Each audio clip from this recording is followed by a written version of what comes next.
Hi, one of the things I've noticed with the Citroen is when it came that the ride was really hard, and it was only after a week or so I thought to check the tyres, and there was 2.6 bar in the tyres all round. I think it should be 2.2 bar in the front and 2 bar in the rear, and also you've no spare tyre. Now I have got kind of the goo or whatever you want to call it, and a tyre inflator just in case I do get a puncture. But the worst thing about it is, with it being such a small car and such a small wheelbase, and the potholes and so on, the last thing you want is a tyre deflating or to be driving around with the wrong tyre pressures. So I've bought this. Now I've not tested it yet. I'm just going to fit it. So a tyre pressure monitor. I've already opened it, but that's what you get. You get the instructions.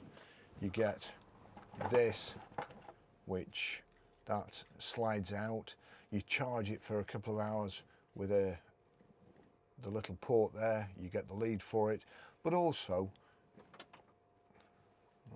I've just dropped something. I don't know what that was, but anyway, also on the back there's a solar panel. So stick it on the windscreen, like so. Stick that on the windscreen. Those are the two stickers for it, and then slot that in, and you can always take it out if you need to. And you've got a display of your 4 tyres and the outside temperature. I think it's the upper. You can set an upper and lower limit for your tyre pressures, and it also tells you the temperature. Now I suppose that's quite important. You should be able to pick it up anyway from the tyre pressure, but the worst thing for blowouts is under inflated tyres, because then they actually turn on the rim. When it's inflated, the tyres can't move, the sidewalls can't move, and it keeps contact with the road. When it's underinflated, the tyre can actually flex like that. So that's why the sidewall rips and you get a blowout. Very important not to get a blowout in a little car like this with such a small wheelbase. Last thing you want is to be turning over like the guy at Monaco. So we've got the display there. We've got a spanner, got 4 locking nuts, and then each of the valve caps here, and you can see front left, front right, rear left. So they all go on. Now, tyre pressure is the most important thing. It's the only contact between you and the road. So you've got to make sure your tyres are all right. So we'll see how we go on with this. As I say, I've never used it, but we'll see how we go on. I'll try and remember what to do. So the left button there, short press 8 times to enter pairing mode, but this should already be paired to the tyre pressure monitors. The centre button is the menu button, so long press to enter the menu, and the right button is the on off, so just turn that on there. So there you go, it's on. Hopefully you can see it. It's quite dim there. So it's set in degrees Fahrenheit at the moment and bar. So right, we want to get out of there. Long press for menu. So there we go, we can swap about using the right button. So you can change that from bar to PSI. Hopefully that'll be in focus. So we'll keep it on bar, then press the menu again.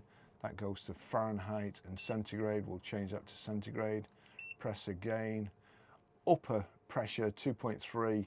I don't want it at 2.3. I want it at 2.2. No,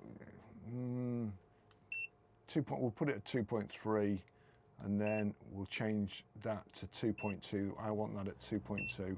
So the left goes up. So that's the lower pressure. That's temperature, I think. I'm not too bothered about that, but we'll just temperature. So I'll set that to. Don't want it going off all the time, but I'll set it to 70 anyway. And that's it. So we'll just go out of the menu there. So I'm ready to fit the first sensor. That's it. It's paired to the first sensor. So that's going to be the front left. We want front left here. Just going to stick that on.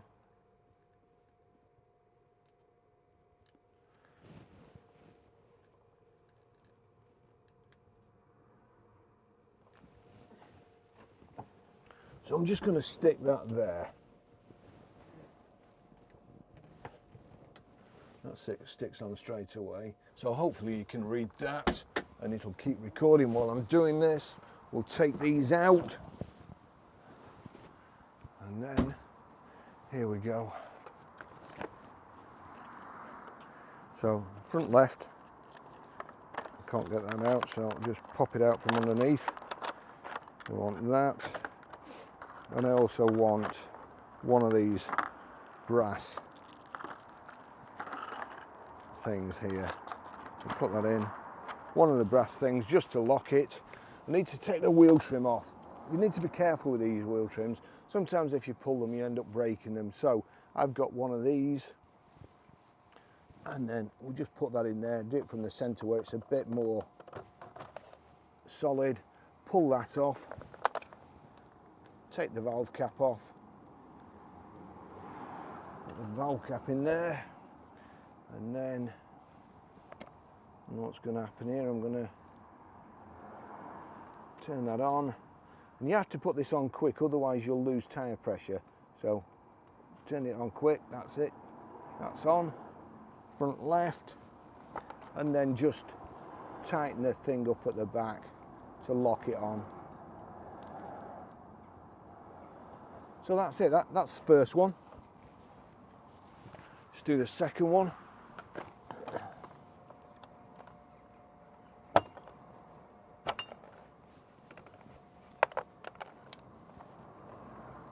Like a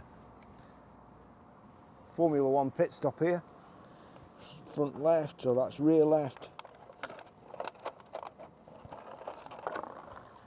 Just need to check whether it's monitoring inside. As I say, you have to.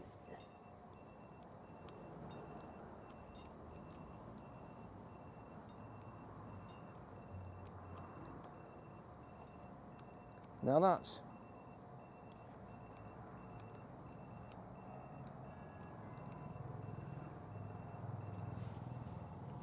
you'll hear that, that's making a noise. And the reason it's making a noise, let's just go in.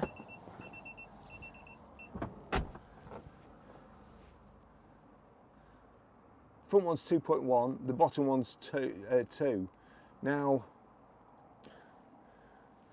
what I didn't really remember is front's 2.2, back's 2. So if I've set a lower pressure of 2.2, then it's going to go off because the back one's a 2. Stupid. But I need to alter that. So I need to change the lower pressure to 2. Right. Anyway, let's hurry up and go around here. Car's charging at the moment as well, so I don't. I'll just get this off. Swine to get off. So we're on rear right here. So take that off and get one of these. Put that in there so we don't lose it. Brass ring on. Again, as I say, mechanic's pit stop. Turn that on quick. That's beeping.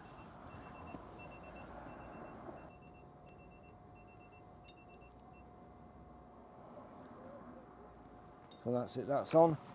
And then onto the front one. And I will say, make sure when you're doing the Ami, make sure that you secure these wheel trims properly, because they're expensive. I think I'm not sure whether they're 80 quid each.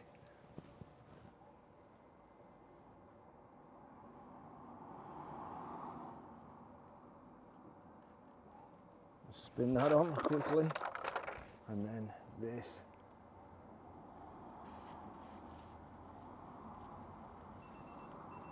That's it beeping.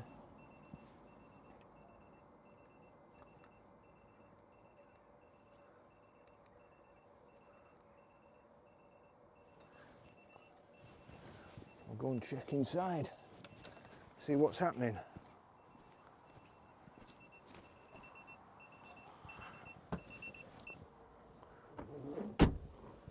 So there we go. What have we got? 2.1, 2.1, 2 and 19. So I need to check my tyre pressures.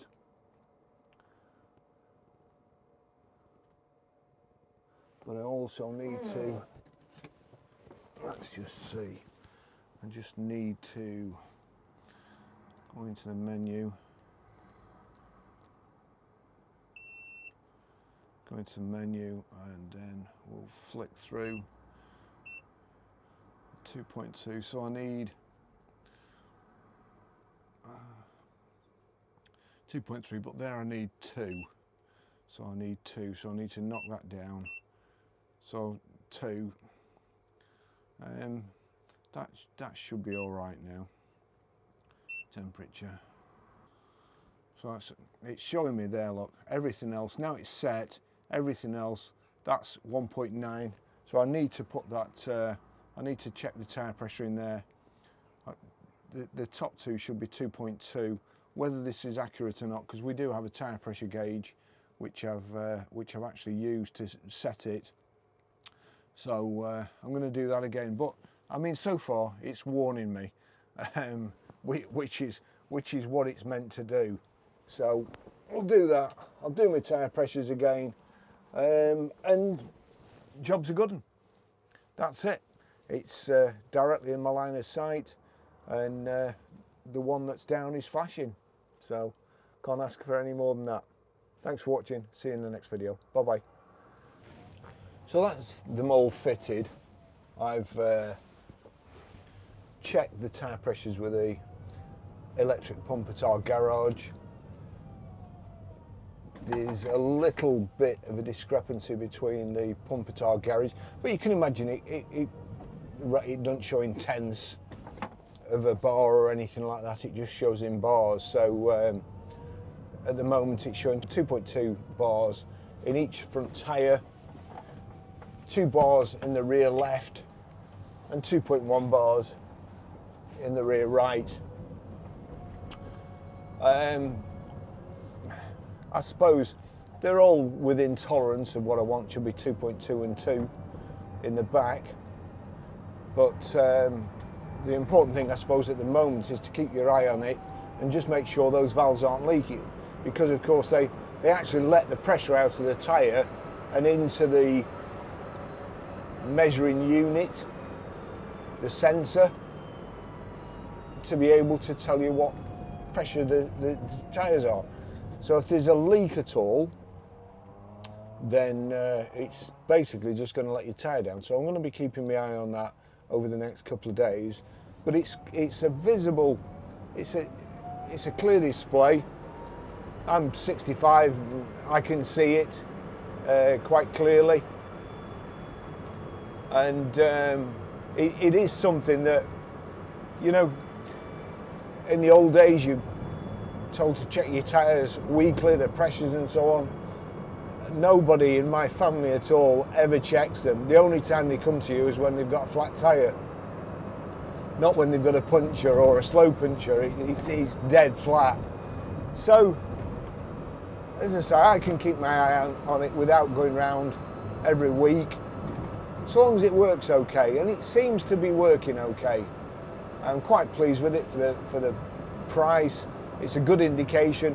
Even if the pressures are wrong on there and you set them with the tyre gauge that you know to be correct, you can see when there's a leak and when it's going down.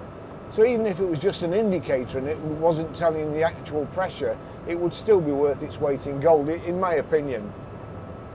Last thing you want to do in one of these is set off out somewhere and then, you know, have a flat, because then you're knackered. There's no jack in it, no wheel brace, no nothing. As I say, I've got a little bag here with an inflator in and some tyre sealant, and hopefully, of course, the other thing is you don't go very far in one of these anyway, so you're never too far from home. But I think it's a good accessory. I'm just mindful of filling all my, these are cameras at the top, so that's no, but I've got my dash cam there, reversing camera there, which I've yet to wire into the reversing switch. And then I'm going to have my Webasto heater and the remote and the heater control. So I'm quite happy. One thing to remember is also make sure you carry the span around, because use that bit to change the battery in the sensors, and use that bit to tighten it up. And I do think that if you haven't got that spanner with you, if you do get a puncture or you go to inflate your tyres, I don't think you'll be able to get the sensors off. So make sure you keep that with you, and the instructions, which I never read anyway. But there you go. Thanks for watching. I've been sent another collaboration invite this morning, but it's another dash cam, and I think I've perhaps done enough dash cams, unless they bring one out that's 8K or something. The Tyre one which I had, which covered both sides and had a radar in it, I quite like that, but I thought it was too big and a bit too bouncy. Whereas this Cobra, I'd really like the 4K, because then I can have the rear camera and the cabin camera and the forward facing camera. This has got a camera in it too, and I've got that coupled up to the reversing camera. But at the end of the day, with it being an electric car, I don't want to use too much electric. So now I've done that, I've treated myself to some Dunkin' Donuts. I'm going home to edit the video and eat donuts, and also drink coffee. So thanks for watching. I'll see you in the next video. Bye bye.